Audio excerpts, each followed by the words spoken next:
Ancien député de la Chambre des communes, directeur artistique et ingénieur de son. Avec Pierre Nantel, entendez l'actualité. Sans fausse note.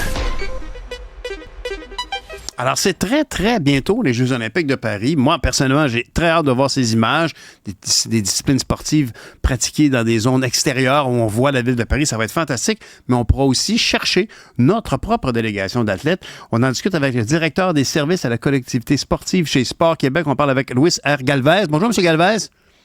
Oui, bonjour, M. Nantel. Bonjour. Alors, dites-moi, notre délégation a-t-elle déjà parti?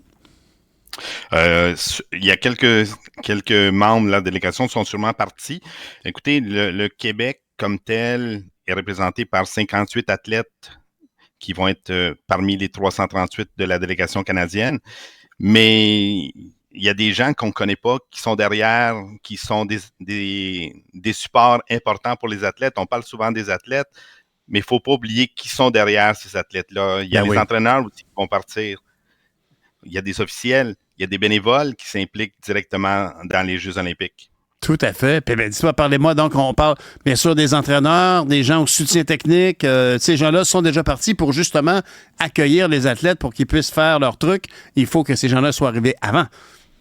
C'est en plein ça. Donc, ces gens-là sont déjà sur place. Ils attendent l'arrivée, le début des Jeux, en fin de compte, pour pouvoir justement les accompagner puis permettre à nos athlètes de se démarquer au niveau mondial. Et dites-moi, quelles sont les disciplines dans lesquelles on devrait surveiller? Parce que vous avez raison, il faut toujours mentionner les gens qui permettent à ce qu'on voit, à ce qui est flamboyant, d'exister. Mais quels sont nos principaux espoirs au niveau sportif pour les Québécois et les Canadiens?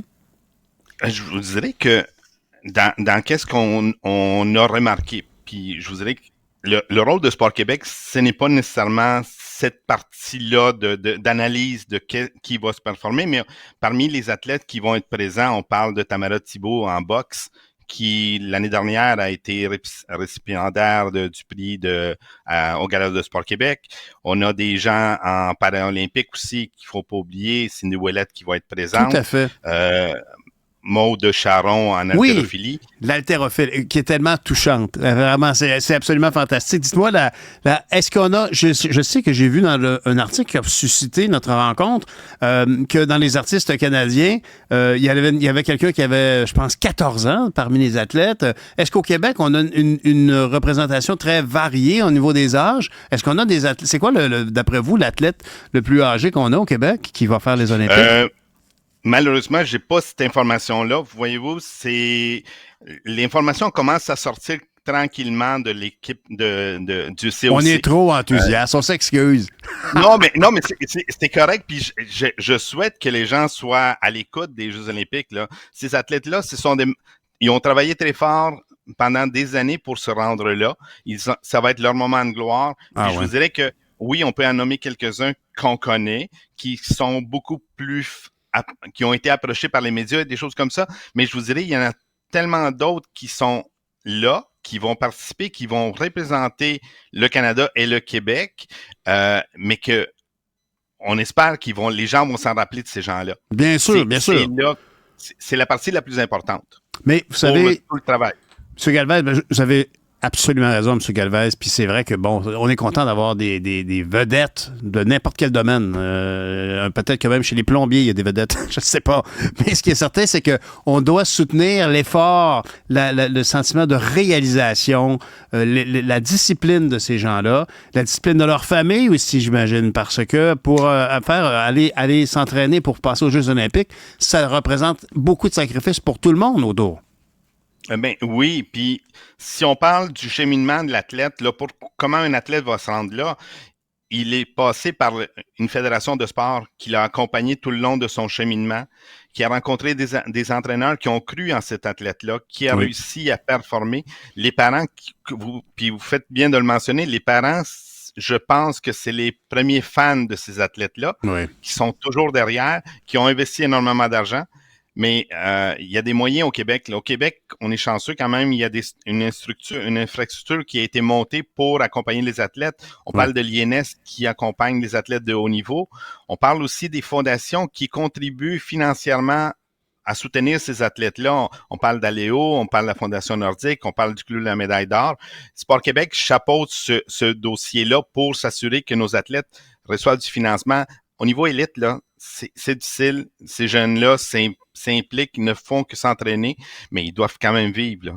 Absolument. Puis dites-moi donc, ici, là, dans cet effort collectif derrière nos athlètes, il y a toute une pression aussi. J'imagine que quand on a des athlètes qui s'en vont se confronter leurs rivaux internationaux. Je ne devrais même pas dire des rivaux parce qu'on sait qu'en général, ils se connaissent pas mal tous très bien. On fait à peu près tous les mêmes championnats mondiaux ici et là. Et les Olympiques, c'est comme la symbolique tellement particulière. Est-ce qu'il y a des athlètes qui vivent une pression destructrice, pardonnez-moi, avant d'aller aux Olympiques? Est-ce que la pression peut être trop forte? Est-ce qu'il y en a qui finalement n'iront peut-être pas à cause de ça? Et au contraire, il y en a-t-il qui, au retour, fondent parce que l'étape psychologique est franchie?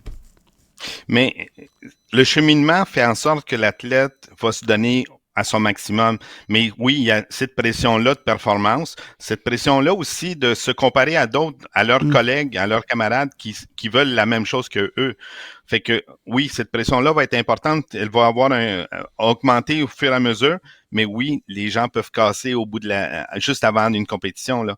Tu sais, c'est quasiment prendre une photo, hein. On prend la photo de l'athlète à cette journée-là, à cette période-là, il était à son maximum.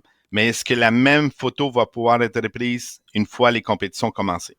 Vous avez raison. Est-ce que tout ce cheminement-là est bien connu? Bon, moi, par hasard, je connais bien l'haltérophile Maude Charron que j'ai vu aux différents bulletins de nouvelles, mais est-ce qu'il y a des disciplines qui sont méconnues, mais qui demandent la même discipline, le même effort? Je sais pas, moi, je pense au lancer du marteau. T'sais. Est-ce qu'on a des Québécois qui font le lancer du marteau et dont on ne connaît pas l'existence? Et qu'on devrait connaître? Je ne pense pas. Non, je ne pense pas.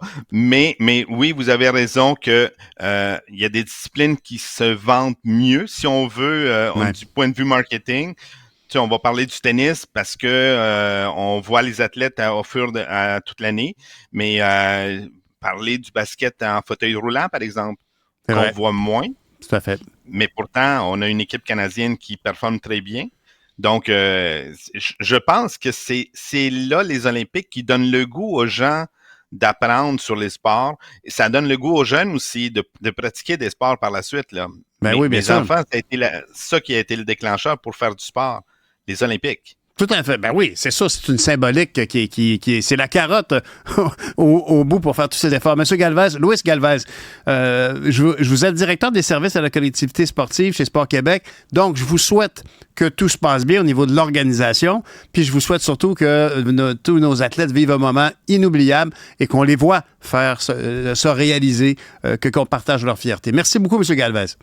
Bon été, bon Géo, bons Jeux olympiques. Merci.